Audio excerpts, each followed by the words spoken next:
In this lesson, we're going to look at the artwork of American artist John James Audubon. Audubon was born in 1785 in Haiti and later moved to America with his family. Audubon is not only a painter, he was an ornithologist, a naturalist, and he made a complete pictorial record of all the bird species of North America. In the video below this, you can get a peek at what the book with all of his paintings looks like. It's pretty amazing. We're going to use some simple shapes to draw a barn owl. I'm going to start by making a vertical line down the center of my paper and a horizontal line across my paper. This is going to help me plan where things will go. In the top left-hand corner, right near those lines, I'm going to start with a circle for the owl's head. And then underneath that, almost diagonally, I'm going to add an oval for his body. And then kind of a triangle shape at the bottom, which will become his tail feathers. I'm going to add 2 ovals for his eyes. And I'm drawing lightly in pencil so I can erase things later. And then a triangle for his beak and 2 triangles for ears. That's my basic owl with shapes. I'm going to continue to add details, circles for the eyes, and a small highlight circle inside of that. And then I'm going to add curvy lines that go across his face and attach near his beak. That will become the cheek part of his face. I'm going to add a simple curvy line for his wing.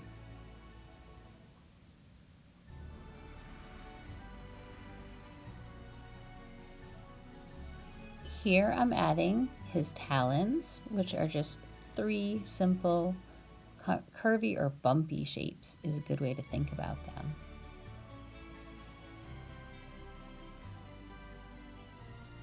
Once I'm happy with my owl, I'm going to get a marker. I'm using a Sharpie so you can see it well on camera, but you can use the black marker from your drawing kit. And I'm just going over my shapes and adding a little bit of a curve. So as I go over my shape with my marker, I'm going to start to add some details, like coloring in the eye, but leaving that highlight.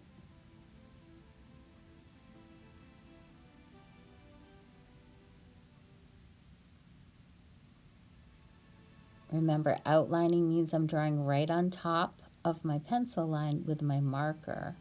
When I outline, I can see my original lines better. Now I'm going to just go around that area, so I'm connecting the head to the body.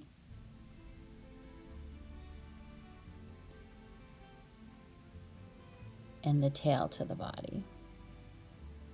And then I'm going to draw some long U shapes up to give that tail the feathers.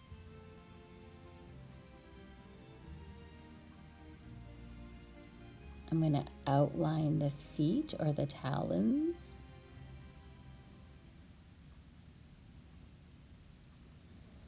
And then in the wing area, I'm going to do the same thing that I did on the tail. I'm going to start to add U shapes that will begin to look like feathers.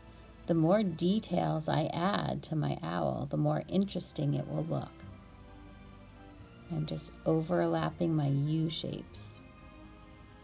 And then I'm drawing a second line because owls have feathers that have different values or shades, light and dark areas. And this gives my owl the texture that it has. I'm going to outline my beak shape.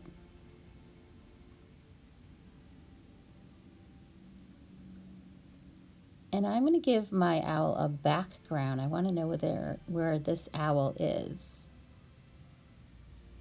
So I'm just going to draw a simple branch for my owl to sit on. And a kind of a line that curves up to be a tree. You can use any background you want to. Adding a background and filling up the space of your paper makes a picture look more complete.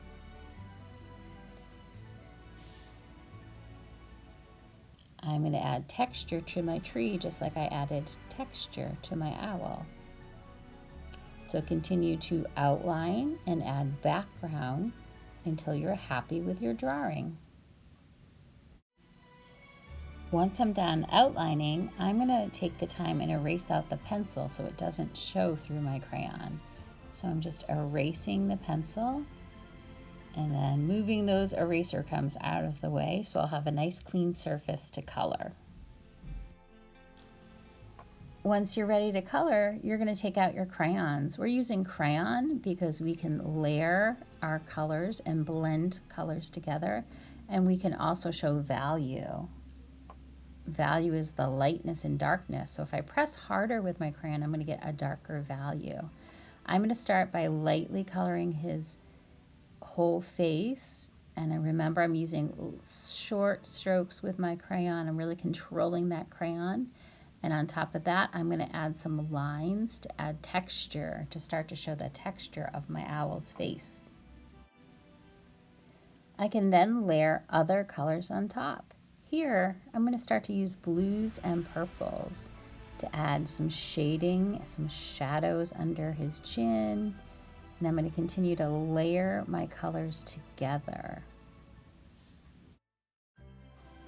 When I get into the wing area, I'm actually going to put a heavy layer of white down so that when I color, the tips of his feathers will be lighter than the top part of his feather, much like a barn owl really looks.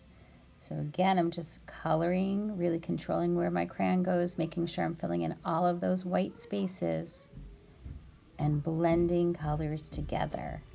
Once I'm done coloring my owl, I'm going to color my background.